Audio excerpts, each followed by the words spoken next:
Hi guys, welcome back to my channel. My name is Aisha, and if it is your first time here, thank you for joining me. I hope you subscribe, like and share this video, and if you are a returning subscriber, thanks for coming back. Today's topic is a little bit different than what you guys are used to, so I honestly didn't think about putting this type of topic on my channel, but it has been a topic within my space for a while among people that I know and people that I talk to.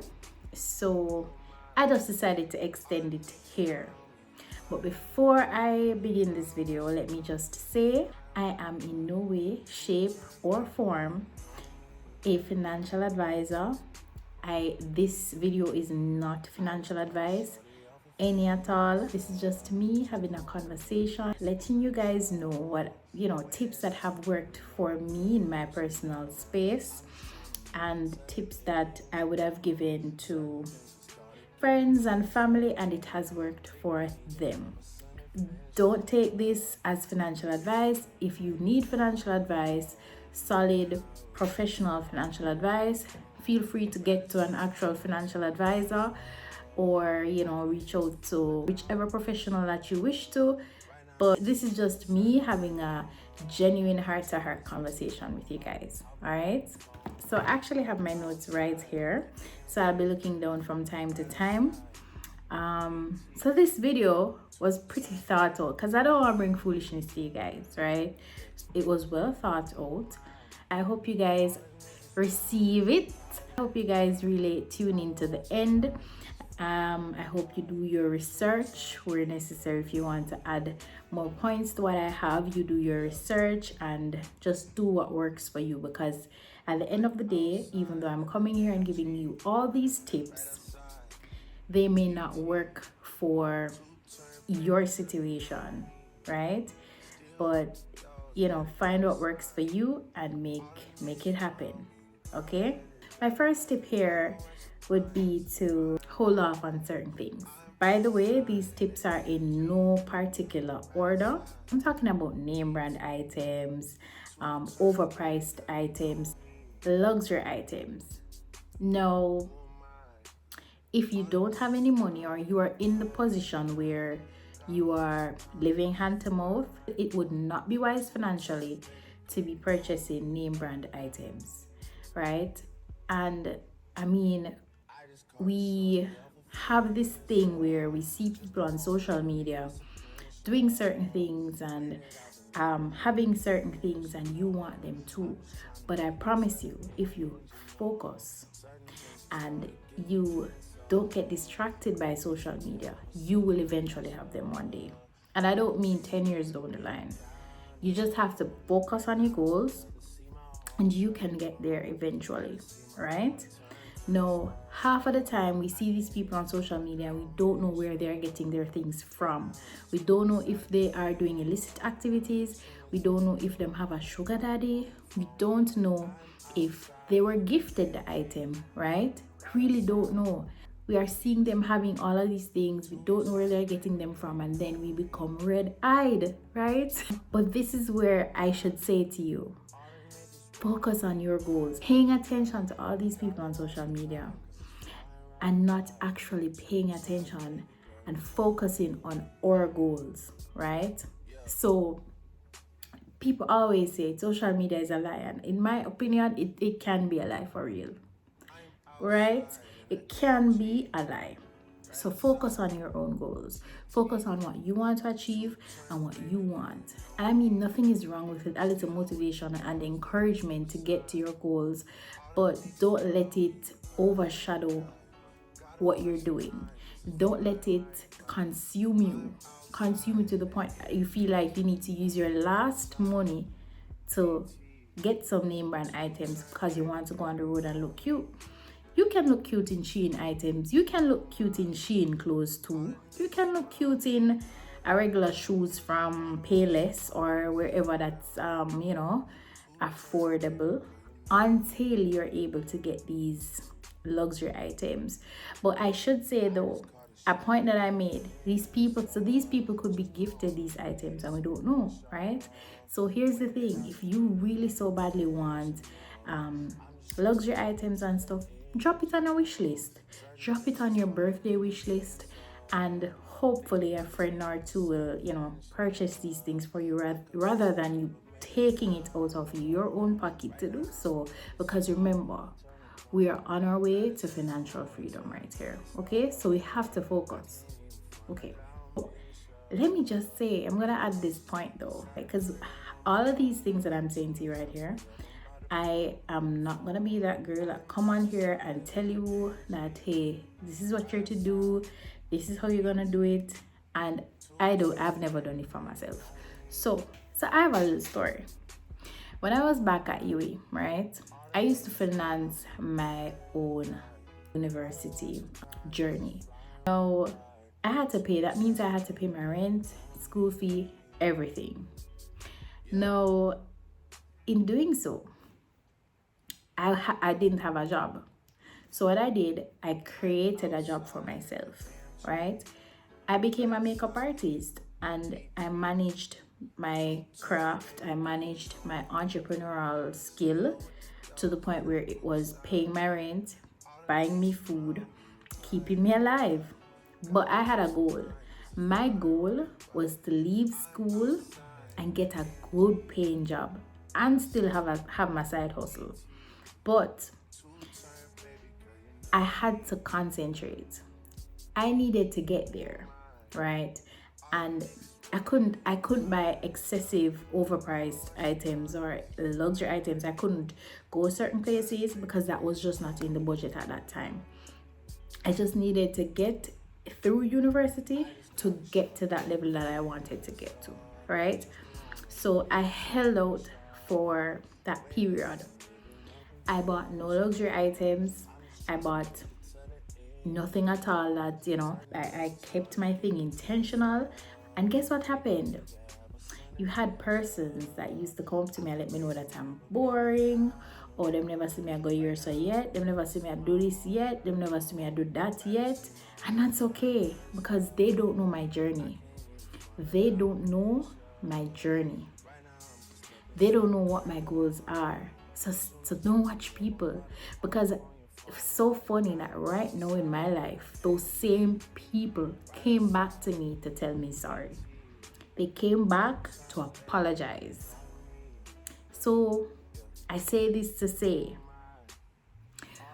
pay attention, don't watch people. And this brings me to my second point. Invest in yourself. And when I say invest in yourself, I mean wherever you can get a free certification, a free course, if it is that you need to literally, I have people right now that reach out to me for me to be their mentor where makeup is concerned, right? And if you find somebody within your skill set that is able to give you more knowledge for free, like be a shadow person or whatever, do it. If you need to volunteer your services to get more experience, do it. These things, people overlook them. This is you investing in yourself. Entrepreneurship can get you a far way. And I've proven that with my makeup business and my other businesses. Being an entrepreneur should not be something that you take lightly. If getting some extra coins from a talent that you have, it's like the best thing that you could ever do. You know why? Because at the end of the day, you're doing something that you love. So when you do something that you love, you never get tired of it. Exhibit A, me love makeup. And because I love it so much, I put my all into it and I never get tired of doing it. You're not gonna hear me say I'm tired of makeup. Like, I may take a little break, right? And during my 2 pregnancies, I did take a break, and that's completely understandable. But otherwise, I'd be up 4 o'clock in the morning doing faces. I'm gonna make that money. I'm making money while doing something that I love. So invest in yourself, right? Get a certification or whatever. And I mean, if you have a 9 to 5, it's good to get an added certification too. So while you're doing your 9 to 5 job, you do a little certification. So like you're doing an accounting job and you don't have your ACCA, go and get that ACCA. Go and do a little supervisory course. Get certified. And then those little certificates will boost you to get a promotion. So when there's a promotion coming around, you're gonna be the one that they think about. So if you have a skill that you can put money on, do it. Whether you're doing a 9 to 5 or not, you can always do it on the side. And this brings me to my third point. A 9 to 5 alone cannot cut it, sister or brother. A 9 to 5 cannot make you rich. Well, if you're a CEO or a director, then there's a possibility, but at the same time, rich in that case is still relative. So I'd say if you have a 9 to 5 at such good stability, keep your 9 to 5, but find things on the side to supplement your 9 to 5, right? Find things on the side that are gonna make you some extra coins. So this is where sources of income different sources of income will come in, right? So you have a little business. It's so easy to create a business on an online business these days. Just find something that you're interested in. Even if you're not interested in that type of thing, find something, sell something, do something, get some extra coins on the side. Because I mean, at the end of the day, they add up. It will add up so you can live financially free. Live below your means. I know when I hear it, supposed to hear it a lot, but I'm not lie. And as I said, a lot of people are influenced by social media. They want this, they want that. No, not understanding that you can't bite and end it for hunger at the end of the day. You have to be careful. Think about it this way. You see Mary on social media, right? You see Mary pull up with her new 2024 BMW, and because Mary pull up with her 2024 BMW, you feel like you need a BMW too. So you spend all the money that you had or you have to fund a BMW, new 2024 BMW, and you have no more money left. You're back at square one, you're in debt, you're stressed out. That sets you so far back. You don't know where Mary got that money from. You don't know Mary's position. So the thing is, people need to stop trying to match up people's financial situations in their mind. You don't know if Mary had a whole savings put down from how many years ago to facilitate the purchase of a new BMW. You really don't know what Mary had put down to get this BMW. You don't know what she was doing. If she was putting in a little extra work, and in the extra cash that she got from putting in that extra work, she put it down in a high yield investment account, worked the money until she was able to purchase her brand new BMW. You don't know. But because you think that you need to get a BMW because Mary have a BMW, you go take up all of your money while Mary's okay because Mary had nicely prepared to purchase her BMW. You were just there thinking that, oh, me and Mary go school. I don't know if Mary having any money. Stop trying to match up people's financial situations in your brain. Focus on your own. Focus on your situation and how to become financially free, and stop watching people and trying to match up their lives is literally putting you so far behind you don't even have any idea. So my next point, networking. Networking is so important. It's not only important where getting a job is concerned, but it is also very important where seeking financial advice, getting financially literate, and those things are concerned. Okay, so a thing in Jamaica that I've realized, a lot of us are not financially educated. We don't know what to do with our monies when we get it. We don't know about investing. We don't know all of these things. No, to be honest, I'm from rural Jamaica, my country girl, from St. Mary, right?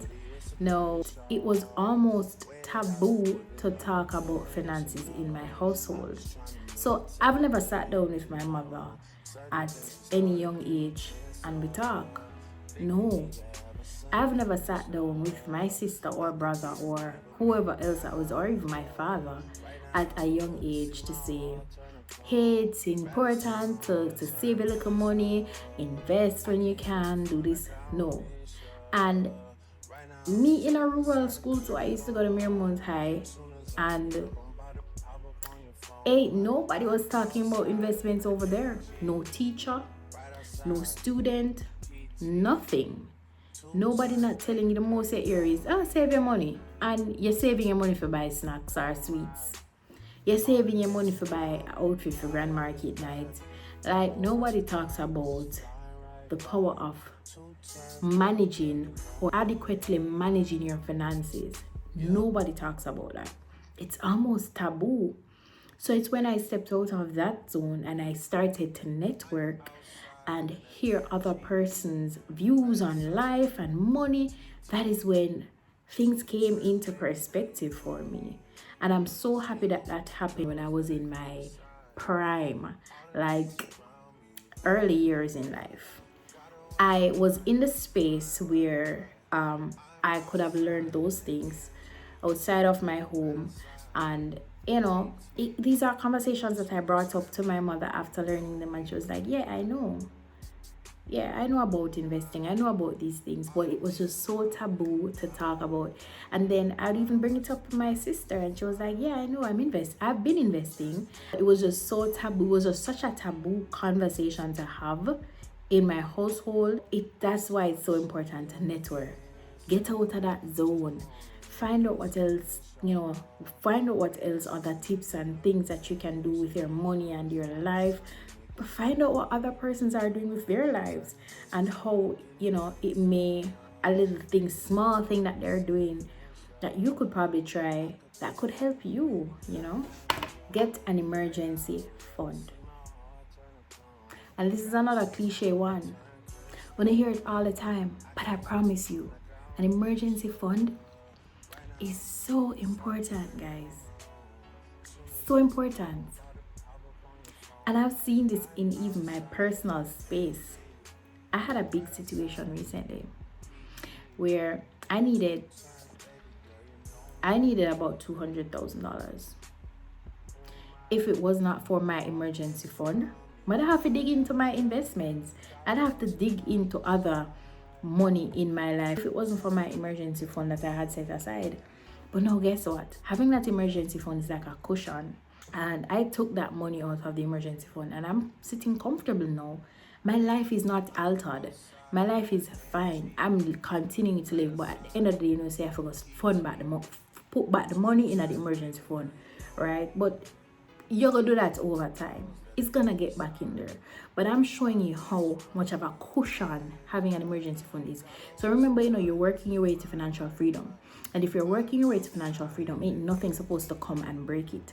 But emergencies do happen, and when they happen, you have to find the money to facilitate it, right? So instead of cutting into the money that you were saving or investing to get financially free, you already have a fund set aside. Get yourself a budget. And I know it may be so hard to actually sit down and write out everything that you've been doing with your funds, or all the allocations, all the money coming in. It's so hard, right? Like, probably kind of feel a little embarrassed, tingly inside, but you gotta do it. You have to know the status of your finances. That is how you can be able to make big decisions. That is how you may be able to purchase a new car. That is how you're gonna use that to determine if you're able to purchase a new car. You're gonna use that to determine if you're able to move into a better place, if you're able to invest more money. You need to see where your money is going on a monthly basis. Review and adjust. Review that same budget that I told you about and adjust it where needed. probably say groceries is a little bit more this month, how are you gonna allocate for it? Or groceries is a little bit less this month, where can you put the extra change? Stuff like that, right? My final tip: if you want financial freedom, it doesn't come overnight. I have to work for it. And when I say work for it, if you're gonna need extra hours in the night to get to your goal, you're gonna need to do it. Just know that it's the small changes that you make now that will impact you greatly later on in life. So if you can go hard now, and I mean, if you're in your 20s, you're in your late teens, 18, 19, this is the prime year. These are the prime years for you to just work, go hard, and do what you need to do to be financially secure. And I mean, financial freedom also comes with paying off your debt. And then, because something which I didn't have to mention, because obviously you all know this, but if you want me to make a video in addition to this one, to strategies to pay off your debt quickly, or different ways to gain extra money that will help out with bills and stuff like that, or extra money to put towards whatever you want, if you want me to do a videos like those, you can let me know. Honestly guys, you just have to have a lot of discipline where financial freedom is concerned. You have to have discipline, you have to be intentional, and you have to be strategic. You can't just be out there spending a heap of money on unnecessary things. If you can't afford to buy the BMW, don't break your neck for buy it. Buy the little Swift, go and drive it, or take your taxi, take your bus. Nothing wrong with taxi or bus. Do what you must so you can literally sleep comfortably, knowing say you don't have this heap of debt on your brain. Sleep comfortably, knowing say you can eat good food tomorrow. You don't have to buy ramen noodle because you have this huge car loan to pay off. Get me? Or you have this you're in debt because you spend all of your money buying a car cash, that, and remember, a car, it depreciates in value. That is a huge debate for another day. People think that the car is an asset, people think that it's a liability. Yeah, that one is not for me. Not right, not in this video at least. If you liked this video, let me know what else you guys want me to share with you financially. I'd definitely be, because I do have persons that come to me on a way and whatever. So if you want more from this video, if you want, there's something that you want me to expound on, let me know as well. And if you have gotten this far in the video, I appreciate you watching. I appreciate you being here with me. So guys, please remember to subscribe, like this video, share with a friend, and I will see you in my next video. Bye.